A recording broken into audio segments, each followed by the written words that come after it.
Welcome to Hannity. This is a Fox News alert. 2016 GOP frontrunner Donald Trump canceled a campaign rally in Chicago earlier tonight amid security concerns.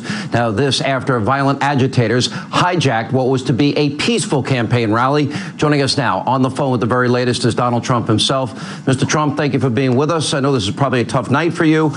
Walk us through from your end what you heard and how you made this decision.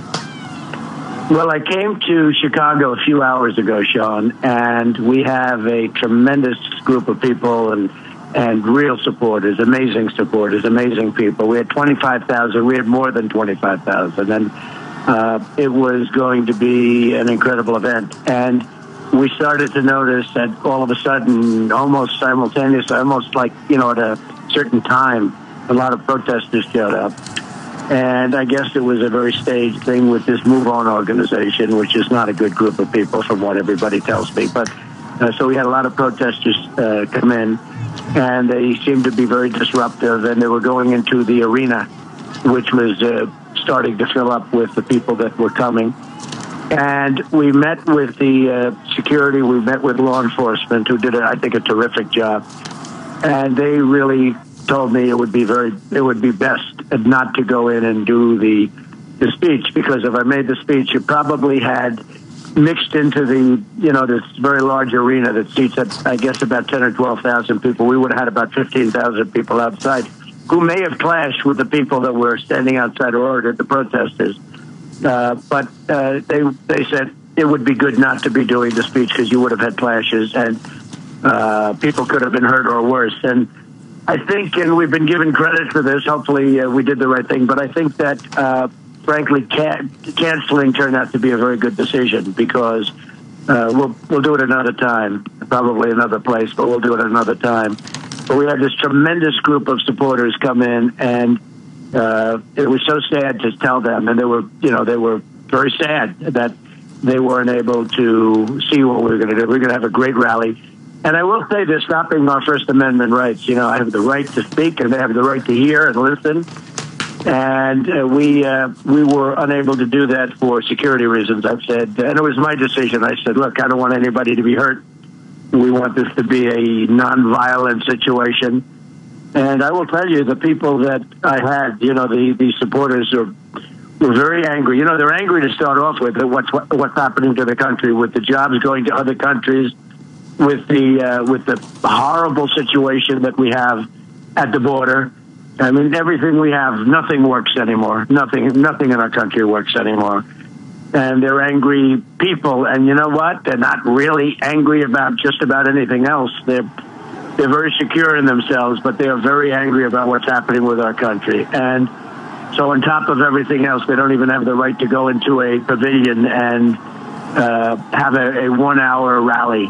They're stopped by what took place today, which is really a very organized group of people that does this pretty consistently to different groups of people. Mr. Trump, we have statements that actually prove this fact, and we've been watching our own coverage here on Fox, and some people with Bernie Sanders. MoveOn.org put out a statement that Mr. Trump, Republican leaders who support him, his hate-filled rhetoric, should be put on notice after tonight's events. They actually said that these protests are a direct result of violence that occurs at Trump rallies.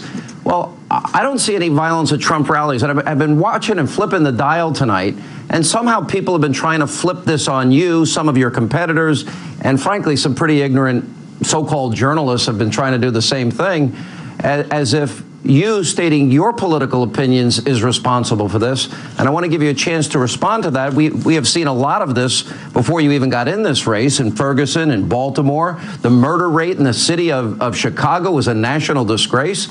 What is your reaction to that? Well, I've had many rallies, and we have massive rallies, by far the biggest, much, much bigger than Bernie by, a factor of many times. I mean, we have a couple of weeks ago, we had 35,000 in Alabama. We have 25,000 routinely. And we don't have problems. We have some protesters.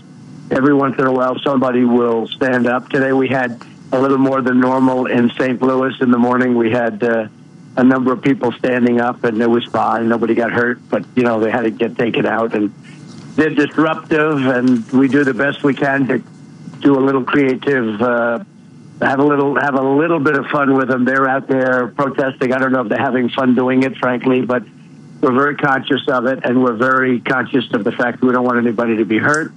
So today we had a little bit more than normal in St. Louis, but it was really a great rally.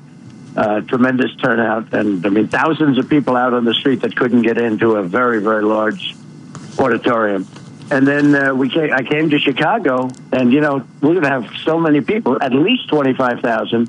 Many people would have to be outside, and we were able to cancel a lot of the people that were coming that hadn't been there yet, that hadn't come there yet, because I got here a little bit early. I'm in Chicago right now, and I was able to figure it out. And again, we're getting a lot of credit for canceling, because had I gone there, it would have been in many respects easier to just go there. But I think had I gone there, you would have had a lot of problems, because this was a very organized group, and I think not a good group, that really stifled the First Amendment rights. And it's interesting, if we ever did that to them, it would be a national disgrace, a national story, and the likes of which you've never seen. But when they do it to us, it's a very big deal. So we have, these incredible people that unfortunately were shut out from hearing what they wanted to hear. This is not uncommon, Mr. Trump, that supposedly we're supposed to have free speech on college campuses. This happens only to conservative speakers on a fairly regular basis here. You see the violence in the city of Chicago. It seems like there are no solutions to the violence. I mean, we've had weekends with 12, 13, 14 people are shot, including young children. It is a city that seems really out of control, almost like New York before Rudy Giuliani took over. Yeah. Well, it's a problem. There's no question about it. And it's a great city. I love Chicago. I have big investments in Chicago, and I think it's a great city. But it certainly has certain sections where it's got problems like probably almost no other place in this country. But Chicago is Chicago, and it's, an amazing place. And I do like Chicago. It's a city that I think is highly underrated, actually. But, and they hear about some of the statistics, and that's a shame. That's a horrible shame. And it's too bad they aren't able to do something about it. But this was, I think, very unrelated to that. This was an organized group. They knew that we were going to have thousands of people coming. And these are people that just wanted to listen. The theme is Make America Great Again. And they wanted to listen about making America great again, how we're going to do it. We're going to bring back our jobs. We're going to bring back so many different things to the country that we haven't had. We're going to strengthen our borders. We're going to build the wall. We're going to do so many things, and things that are positive for the country, not negative for the country. But it's all about making America great again, and maybe they just don't want to have that happen. I don't know. But I think I will say this, Sean. I think we did the right thing. If we would have gone further, I think you could have seen. They've had some pretty bad situations dating back all the way to 1968. The Democrat convention was, a disaster. People killed and lots of things happening. And tonight, virtually nobody is even hurt. And we made a very good decision. We've been given credit for making a very good decision, and we worked very, very closely with law enforcement, and they gave us some really good advice. Let me talk about a double standard, because I watched and I listened tonight, and people said, well, they quoted you from saying, I assumed it was joking, well, in the old days, we wouldn't take that sort of thing. But they never seem to pay attention to some of the rhetoric of the president. The president has said Republicans want dirty air and dirty water. He talked about the police. The Cambridge Police acted stupidly. He said there's a long history in this country of African Americans and Latinos being stopped by law enforcement disproportionately. Every election year, the narrative of the Democratic Party against Republicans is that they are racist against black Americans, Hispanic Americans, against gay Americans, that they want dirty air and water, that they want to throw Granny over the cliff.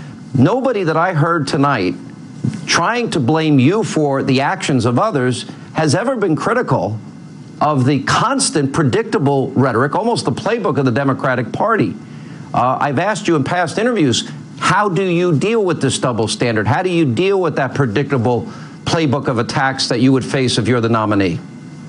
Well, there is a double standard, and that may be better than almost anybody, but there's an unbelievable double standard. And sometimes I'll speak to young people and the children of young people, and they'll say, "Could you speak to I do it for friends.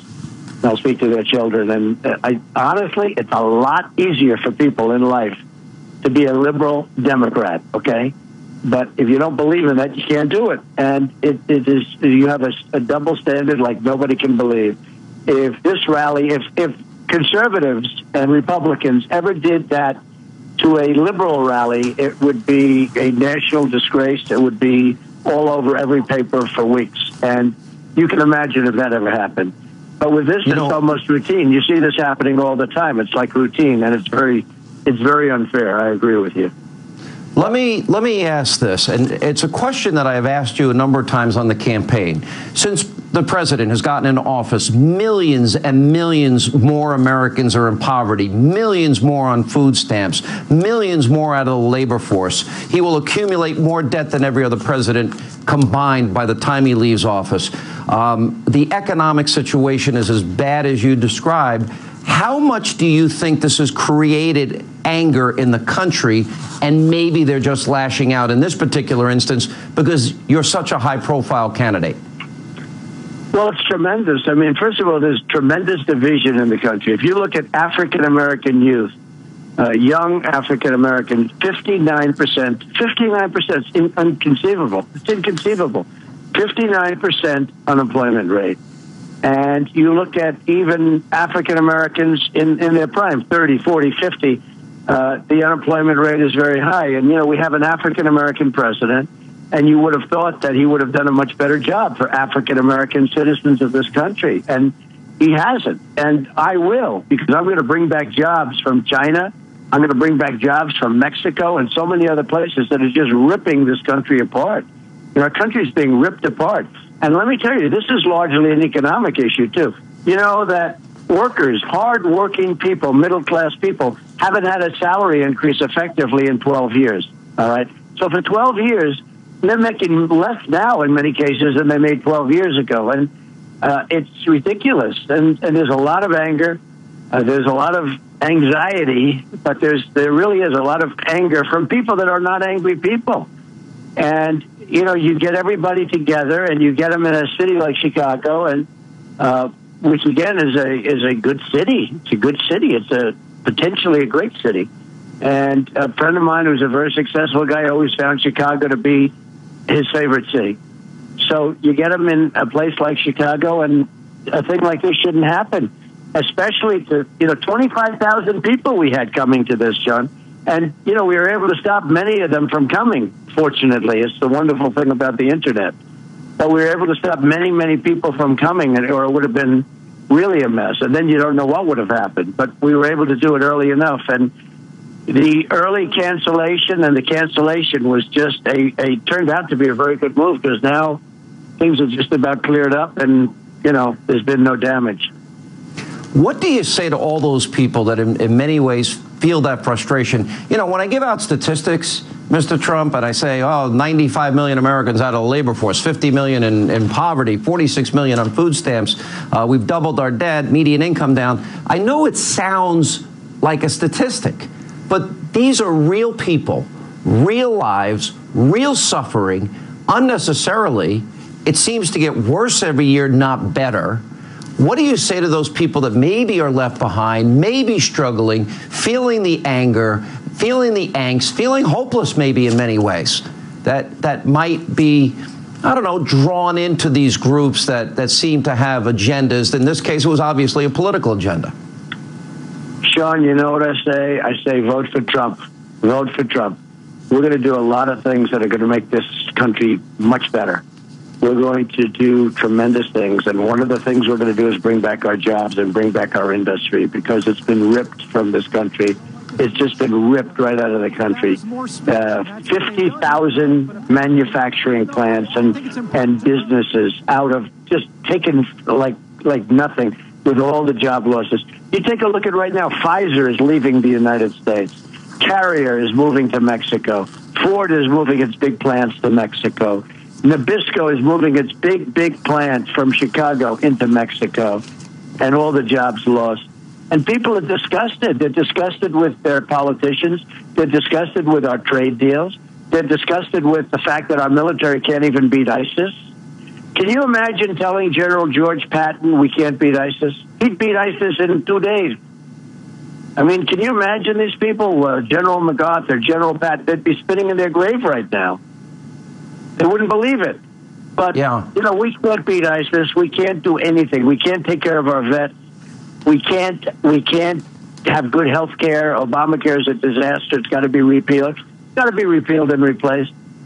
We can't get education locally. We have this horrible Common Core, which is a disgrace, where people are making a lot of money from Washington, and they don't care about the people of Ohio. They don't care about the people of any place you want to mention. I mean, they don't care. I mean, you have some probably do, but for the most part, they care about how much money they're making and education. Yeah. So we can't, Sean, we don't win at anything anymore. This country doesn't win at anything. And that's why you have so many people coming to my rallies, and that's why you have a great anger. There's no question about it. You know, I've never understood the mindset, and I was watching Marco Rubio was on before you came on, and he quoted you saying, quote, well, in the good old days, we would handle protesters this way. And I'm thinking, I've never blamed words for inspiring people to hate. It seems like maybe some of your opponents are jumping on this to try and capitalize on it politically. What is your answer to them? Well, I don't know. I was just asked, will you get more votes or less votes? I have no idea. Certainly this would not have been done. I did this for security reasons. I don't want to see people get hurt. But is this good? And some people, I was watching one of the networks tonight, and they said this must have been planned by Trump. And believe me, it wasn't. Believe me, it wasn't. But this by the way, the commentary is so over the top and so outrageous and so dead wrong. I mean, when did we start blaming victims of violence instead of the perpetrators of violence? There's no words that inspire people to hate. Yeah, but when little Marco goes and starts saying what he said about this, it's a terrible thing. It's a terrible thing to say because look. I do say, years ago, it wouldn't have been put up with. We have some protesters. We've had very little, relatively speaking, protests. When we have 25,000, 30,000 people in an arena and we have 2 or 3 people stand up or 5 people. Actually, today was probably one of the biggest in St. Louis. We had a number of people, but we got through it. It was fine. It was just one of those things. About Nobody 30 got hurt. people, right? Yeah. Yeah, they were it was very mild. They were taken out. The police did a fantastic job. Police in our country have to be given much more credit than they're getting because they are not being properly recognized, in my opinion. I mean, between the police and the vets, you have 2 groups that are not being properly recognized. But, we have very, very little. I will tell you, though, 10 years ago, 15 years ago, 20 years ago, when we take people out today, the police don't even touch them. They don't want to touch them because they'll end up losing their pension, losing their job, destroying their life.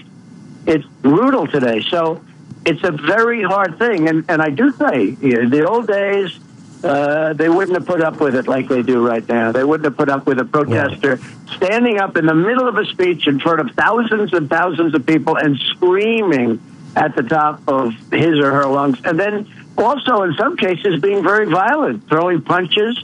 And then when the people surrounding this person, people that are getting hit, start throwing punches the other way, the story the next day is how violent the room was, as opposed to this particular protester or protesters that actually were causing the problem. And I see it because I'm making a speech. I'm on high, I'm on the platform, and I'm able to see it. And I see some people that are really, bad. They're bad dudes, and they're throwing punches. And when the punches are thrown back, it's always their fault. It's always the person, the supporter. It's always their fault. It's so unfair. It's so unfair. And I see it all the time. But we've had very, very little problem. And we've actually, relatively speaking, for the amount of people, for the tens of thousands of people that go to every event, we've had very, very little problem. Now, MoveOn.org, there seem to be threatening that this is going to go on at future events, Mr. Trump. And I want to remind our audience here that MoveOn.org endorsed Bernie Sanders by a vote in January 2016, and they had a record-setting 7-point 78.6% of 340,000 votes supporting Bernie Sanders, and yet they're responsible for creating this havoc and shutting this event down, and I would even argue putting innocent people's lives in jeopardy. There were women and children at your event. I saw them there. They had to see all this tonight. You know, where's the media asking Bernie Sanders, why are your supporters doing this? Some people even went on Fox cameras tonight and said they support Bernie Sanders. They wanted only Bernie Sanders' voice heard on tape. Everyone in the media will ask you, who's going to ask Bernie Sanders, considering this is the group that has openly endorsed and supported him? Will he condemn it? Will Hillary condemn it? Is that a fair question? I remember when Bernie Sanders, his microphone was taken away from him by the two young ladies that were in attendance, and they went up and started screaming in his face, and they took away his microphone, and he walked back like a little baby from the microphone. I remember that very vividly. I thought it was disgraceful, actually, that it was allowed to happen. But look, whoever this group is, it was an organized group. And at some point, you know, people are going to get fed up with it. Let me just tell you, Sean, at some point, we had people waiting in line for 5 and 6 and 7 hours to get in. And then they get in and they get shut out, and they get, you know, what you're talking about, right of free speech and all of the other things that we're talking, you know, that we all know. It's so unfair. But you had people that got here at 11 o'clock and 10 o'clock in the morning, waited all day, and then they get protesters. And the protesters all showed up pretty much at the same time, so it was totally organized. They didn't just drift in. They just, boom, all of a sudden showed up. So, you know, at some point, they won't get away with this stuff, because it's going to be, end up being a much different situation. I will say this. I have such great love and respect for these people that have been so supportive. Their courage, they were so nice tonight, you know, to wait hours and hours to get in, and then to be told we're going to postpone it, and to leave, and there was no violence, essentially no violence. I have such great respect for them. The MoveOn.org people supported this. You know, in the course of this campaign, it's obvious you have taken on the issue of securing America's borders and building a wall on the border because of drugs and the crime that is associated with it, the cost to our educational, healthcare system, our criminal justice system. Obviously controversial, I guess, in the minds of some. To me, it just makes common sense. I know to a lot of conservatives, it's common sense. Hey, you know, here we have a country like Saudi Arabia that doesn't let women drive. Women can't go to work and school without their husband's permission. They can't leave the house without a male relative. And yet we act like they're a close friend and ally. And you were talking about a major cultural divide with Islam. Now, I think this is a conversation America needs to have. Do you think that a lot of the backlash from these radical leftist groups are maybe associated with these positions that you seem to be willing to take that others maybe don't have the courage to take? Yeah, I do. I think they're associated with the strong border. I mean, I want to have a strong border. We have to have it. Otherwise, we don't have a country. We have drugs pouring in. We have crime pouring in. We have, you know, a lack of economic development because of it. We hurt our job picture, which are desperately needed. So, you know, there are a lot of reasons for it. There's also just a total disrespect for the law. You look at what happens. I mean, it's a total disrespect for the law. And they have to be careful, because things like this and incidents like this, you know, countries build up great anxiety, and they build up something that can be very combustible, and that would be a terrible thing. And that's what I didn't want to see tonight. I mean, when I flew in, I was 2 hours early, and I flew in, and I met with law enforcement, and they discussed, and they were totally prepared to go through it. And they said it'll be actually hard getting in and could be even harder getting out. And I said, what do you recommend? They said, this could be a real mess if the people clash. And I didn't want to see people get hurt. At the same time, I think it's really unfair to those great people that spent all day waiting in line to get in, and now they end up going home empty-handed. I don't like it. Now, did law enforcement recommend this to you as well? You have Secret Service protection. Were they did. They recommended it. They did strongly recommend it, and I understood it. I understood exactly what they said. They're very professional. The law enforcement, I think, did a great job, because, you know, you could see it. Had this gone forward, that was a staged deal.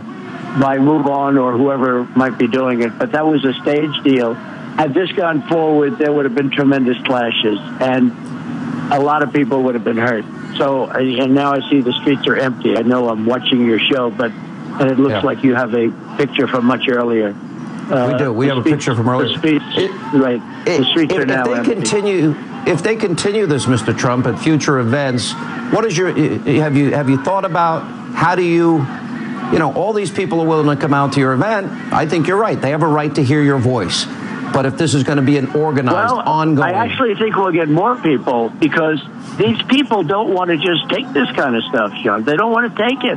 They're tired of it. This is one of the reasons that there's such a huge number of people leaving the Democrat Party and coming and voting for Trump. I mean, they come to vote for Donald Trump because we're not going to take it. I mean, it's just the country is going to hell. We're very divided. We're very, very divided. We have a president who's a very divisive guy, and frankly, this is what it is. And this is, believe it, this is an Obama situation too. He has caused tremendous division in this country. He is I call him the Great Divider. And we're going to unify the country. It's going to be tough, but we're going to unify the country. But right now, we have a very, very divided country. How do you? I think you raise a good question. How do we unify the country? How do we get? Because it is divided. People are suffering. These are real problems. These aren't made-up problems. As I said, millions and millions of people really suffering. Government has hurt them. They're not helping them. The violence in Chicago, the murder rate in Chicago, the fact that it hasn't been dealt with is a national disgrace in many ways to me. But how do you bring these disparate views and parties together? How does that happen? Is that something you need? Lots of things. You need education, you need programs, but you also need jobs. We got to create jobs. Our jobs are being stripped out of our country. They're being taken out of our country. And when people go out and they just literally, they look for a job for 4 or 5 months, they can't find one. They give up. Now they're considered employed. The numbers are phony. These are all phony numbers. These were numbers given to politicians so they look good. But these are phony numbers. So it's a very complicated situation, but it's a situation that if I become president, I will solve it. But it really does also begin and end with jobs. We have to bring jobs back in. When you hear 59%, 59% African-American youth unemployed, I mean, much more than half don't have jobs. They can't get jobs. And, now it's educational, it's programs, but it's really, we've got to get jobs. People, they become educated and they work hard, and then after they graduate, they come out and they can't get a job, and they give up. You're saying something that I have often said, and I think this is a really important point. I was 8 years old, I had a paper route. I was 12 years old, I was a dishwasher. I was 13, I was a cook. I was 14, I was a busboy. I was 15, I was a waiter. I was 17, I was a bartender. And if I didn't have those summer jobs, I got in enough trouble having jobs. For all these kids that have zero opportunity in the summer, I know what it would have meant for me growing up. It would have meant me being out with my friends and me getting in even more trouble. And you're right, these kids don't have a chance. They don't have an opportunity. That gets back to the issue of immigration. You have more competition for limited jobs, especially low-skilled labor. Add to that lower wages if you do get a job. That ends in economic hardship for people. I mean, I think the economic component cannot be ignored in the anger that exists in this country. I think that's a good point. Well, it is a good point, and it's a point that we have to understand, and we have to bring things back to our country. We have to go back and just, bring it back to better than it ever was. We can make it better than it ever was. We're going to make the country better. I say, make America great again. And I'm adding now, because I've seen the people of this country. They're incredible. We're going to say better than ever before. We can make this country better than ever before. But we have horrible leadership. We make a deal with Iran where we give them $150 billion and they're a terrorist state. And now they're buying missiles and testing missiles, and they're not supposed to even do that. So the whole thing is ridiculous, Sean, but I'm very happy in the decision we made tonight. And there's been very, very little damage done. And most importantly, there's essentially been nobody even hurt. And I think if we would have made the wrong decision tonight, could have been something that would have been very bad. And everybody's very happy with what we did and how it's coming out. It's very interesting. I'm hearing a very different side of you. I've known you for over 15 years now, and I sense a real pain in there about how bad things are. Do you think maybe you communicate that enough to people that your campaign is about people? Well, my campaign is about people. It's about making people better, getting people higher wages, getting them better jobs, getting them better education, getting them better health care, strengthening our military so they can keep all those things. Because if we don't have the right military, they're not going to keep all the things I just mentioned. And, you know, I mean, we are in a very perilous position. Our military is in very, very bad shape. Physically, the equipment we have is old. The enemy has better equipment because they take it off the people we give it to. We have allies in the Middle East. We give them military equipment. The enemy takes it away. Mm-hmm. The enemy has better equipment than we do. A friend of mine has a son who's over there, and he's over in Iraq. And he says it's so disconcerting to see that the enemy has our equipment, brand new, and they're using old stuff. The enemy has better equipment than we do. He always tells me that young guy, fantastic guy, when I see him, he always says the enemy has better equipment than they do. They have the Humvees that were sent over, hundreds of them, that are totally armor-plated. All right, Mr. And Trump. our guys don't have it because they took it from the enemy. Well, they took it from people that we gave it to, and they were supposed to be our allies. But the bullet was fired in the air, Sean, and our allies ran. And these characters, these horrible characters that cut off people's heads and drown them in cages, they took the equipment. So they have better equipment than we do, Sean. People are tired of it. They're tired of seeing the stupidity. And with me, they're not going to get the stupidity. They're going to get something much different. And by the way, for the record, you were going to be on camera with us tonight, but at the advice of Secret Service and others, they asked you not to. Is that correct? Well, I think they probably felt that it would be better not to. But, you know, look, I think we can communicate just as well this way. Otherwise, I would have done it.